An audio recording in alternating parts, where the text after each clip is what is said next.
এই দেখেন আমার বাচ্চাটা ছাদে এসে কি লাফালাফি করছে। বাবা হাই বলে দাও তো সবাইকে, বলো হাই। হাই, থ্যাংক ইউ পাপা। হ্যালো বন্ধুরা, আসসালামু আলাইকুম। কেমন আছেন সবাই? আশা করি সবাই আলহামদুলিল্লাহ ভালো আছেন। আমিও আল্লাহর রহমতে আলহামদুলিল্লাহ ভালো আছি। Welcome back to my channel Pushpi's lifestyle and cooking. আমি পুষ্পি আজকে আবারও হাজির হয়েছি আপনাদের সাথে আরও নতুন একটি ভিডিও নিয়ে। তো আজকে শুরু করছি আমার সকালটা কিভাবে শুরু হচ্ছে এবং কি করে শুরু হচ্ছে। আজকে গ্রামের সকালটা খুবই সুন্দর। সকালবেলায় খুবই সুন্দর শীতল বাতাস বহিতেছে। তাই ভাবলাম আজকে আপনাদের সাথে একটি ভিডিও শেয়ার করি। তো সকালবেলায় আমি আমার ছেলেকে নিয়ে রাস্তায় বের হয়ে গেছি। রাস্তায় বের হয়ে দেখলাম আজকে রাস্তায় প্রচুর বাতাস এবং অনেক সুন্দর পরিবেশ। তাই আপনাদের সাথে কিছু ভিডিও শেয়ার করছি। তো দেখতেই তো পেলেন কি পরিমাণ বাতাস আজকে রাস্তায়। মনে হচ্ছে শীত এই বাতাসই নিয়ে আসবে।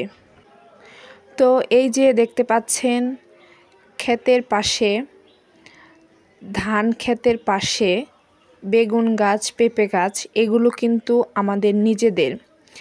আমি বাড়িতে এসেছি অনেক দিন হয়েছে, অনেক দিন পর গাছে দেখলাম বেগুন ধরেছে এবং পেঁপে গাছেও খুব সুন্দর পেঁপে ধরেছে। তো দেখেন সকালবেলা সোনালি রোদ যখন ধানের ওপর পড়েছে, ধানগুলো দেখতে কতটা সুন্দর লাগছে। গ্রামীণ পরিবেশ বলতেই মনোরম দৃশ্য। এই পরিবেশে থাকলে মনে হবে না কখনো শহরের কোলাহলে যাই। আমাদের ধান ক্ষেতের পাশে একটা বিশাল বড় পুকুর আছে। এটা আমাদের নিজেদেরই। আমার দাদারা হচ্ছে 3 ভাই।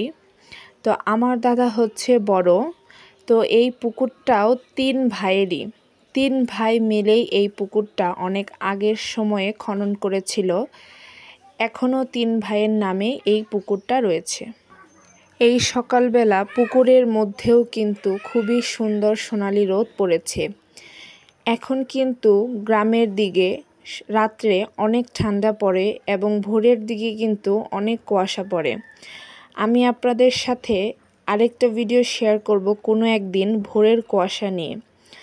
তো এই তো বাড়ি ঢোকার রাস্তায় আমাদের একটি নারিকেল গাছ আছে। তো সেই গাছটাই আপনাদেরকে দেখাচ্ছিলাম। আমি কিন্তু আপনাদের সাথে একা ভিডিও শেয়ার করছি না, আমার ছেলেও কিন্তু ছিল। তো এখান দিয়ে আমার ছেলেও কিন্তু হাঁটাহাঁটি করছিল।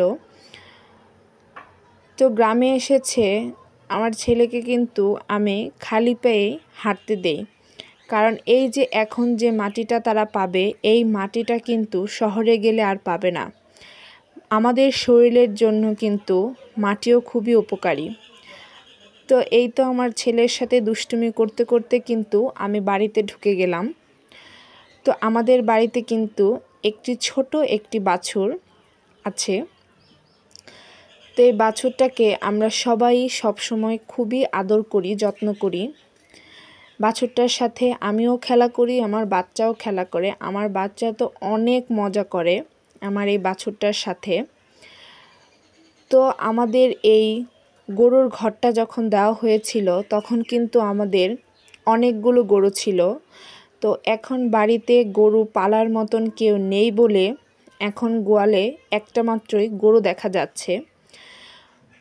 তো গ্রামের বাড়িতে যদি গরু, মুরগি, হাঁস এগুলো না থাকে তাহলে কিন্তু গ্রামের বাড়ি মনে হয় না। তো তেমনি এখনও আমার দাদা দাদি দুজনেই বেঁচে আছে, আল্লাহর রহমতে সুস্থ আছে। তো আমার দাদাদের জন্য আপনারা অবশ্যই দোয়া করবেন, তাদের যেন আল্লাহ আরও বছর বাঁচিয়ে রাখে, আমাদের সামনে রাখে, আমরা জানি তাদের আরও ভালোবাসা, আদর, যত্ন পেতে পারি। এই তো গরুর সাথে কিছুটা সময় খেলাধুলা করে আমি চলে আসলাম ঘর গোছানোর জন্য। আজকে ঘরের বিছানার চাদর, বালিশের কভার সব চেঞ্জ করে নিচ্ছি, কারণ যেহেতু আমার ছোট বাচ্চা আছে, বাচ্চা সারাদিন খেলাধুলা করে, ময়লা হয়, তাই চাদরগুলো সব চেঞ্জ করে দেই। এগুলো সব ধুয়ে ফেলবো আজকেই।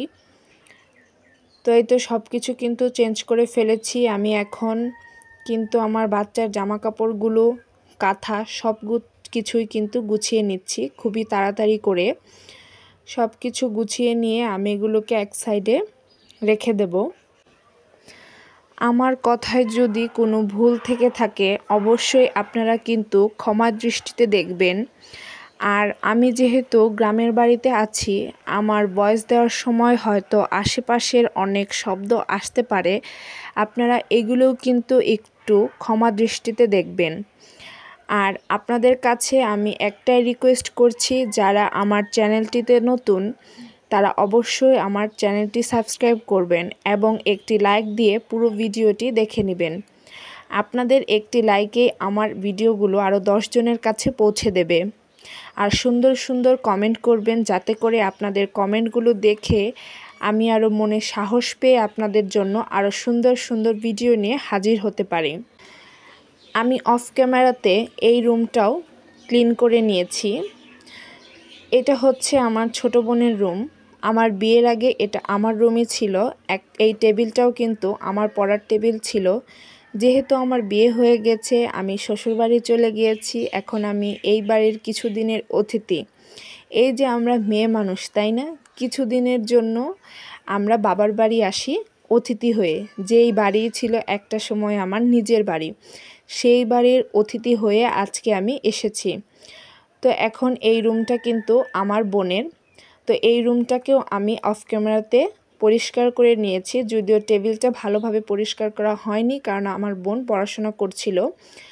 তো এই তো আমাদের কিন্তু একটা সোলার ফ্যান আছে। তো এটা হচ্ছে সৌরবিদ্যুতের ফ্যান। আর দেখতেই পাচ্ছেন এটা কিন্তু আমার শখের ড্রেসিং টেবিল এবং শখের মিরসিপ। এই ড্রেসিং টেবিলের যদি ভিডিও দেখতে চান, আপনাদের সাথে আমি একদিন এই ড্রেসিং টেবিলের পুরো ভিডিও একদিন শেয়ার করব। তো আপনাদের সাথে কথা বলতে বলতে আমার বোন পাশের বাসার পাশের বাড়ির ছাদে চলে যায়। তো ওখানে গিয়ে আমাকে ডাকাডাকি করছিল যে আপু দেখো আমার অ্যালোভেরা গাছে কি সুন্দর পাতা হয়েছে। তাই ভাবলাম একটু অ্যালোভেরা গাছটা দেখে আসি। যখনই অ্যালোভেরা গাছটা লাগানো হয়েছিল, প্রায় 1-2 মাসের মতন গাছে নতুন কোনো পাতা গজাচ্ছিল না, অনেক গাছে মরে গিয়েছিল। তো এই কিছুদিন বৃষ্টি হওয়াতে এত সুন্দর হয়েছে গাছ, কি আর বলবো। আমাদের এই চাচিদের ছাদের পাশেই কিন্তু একটা তেঁতুল গাছ আছে। এই তেঁতুল গাছেও কিন্তু অনেক তেঁতুল ধরে। তো তাই ভাবলাম এই তেঁতুল গাছটার ভিডিওটা আপনাদের সাথে শেয়ার করি। তো এখানেও খুব সুন্দর রোদ পড়েছিল। আর আমার ছেলে এই ছাদেও কিন্তু কুটুকুটু করে হাঁটাহাঁটি করছিল। আমার ছেলে কিন্তু সবসময়ই আমার পাশে পাশে সাথে সাথে চলে। ওকে 1 সেকেন্ডের জন্য আমি আলাদা কোনো জায়গায় রেখে কোথাও যেতে পারি না। এই তো এই ছাদ থেকে কিন্তু অনেক সুন্দর ভিউ পাওয়া যায়, আপনারা কিন্তু সেটা দেখলেনই। এবং সকালের পরিবেশটা গ্রামের কতটা সুন্দর থাকে সেটাও কিন্তু আপনাদেরকে দেখিয়ে দিচ্ছি। এবং কি গাছে যে কি সুন্দর তেঁতুল সেটাও কিন্তু আপনাদেরকে দেখিয়ে দিলাম। এই গাছের তেঁতুল পাড়তে গেলে কিন্তু খুবই কষ্ট হয়। এখানে কিন্তু আমার বোনও গাছের ভিডিও করছিল। তো আমাকে এসে সে বলছে আপু দেখো তো ভিডিওটা কেমন হয়েছে। আমি বলে দিলাম ভালোই হয়েছে। তো আপনাদের সাথে এরকম ভিডিও আমি আরও শেয়ার করতে চাই। যদি আপনারা কিনা আমার ভিডিওতে সুন্দর সুন্দর কমেন্ট করে বলেন আমার ভিডিওটা কেমন হয়েছে, তাহলেই কিন্তু আমি আপনাদের সাথে গ্রামীণ পরিবেশের আরও সুন্দর সুন্দর ভিডিও শেয়ার করব। তো আশা রাখছি আপনারা সবাই ভালো থাকবেন, সুস্থ থাকবেন আর আমার পাশেই থাকবেন। আমার চ্যানেলটি সাবস্ক্রাইব করে দিবেন। নতুন নতুন ভিডিও পাওয়ার জন্য চ্যানেলটি সাবস্ক্রাইব করে পাশেই থাকবেন। আল্লাহ হাফেজ।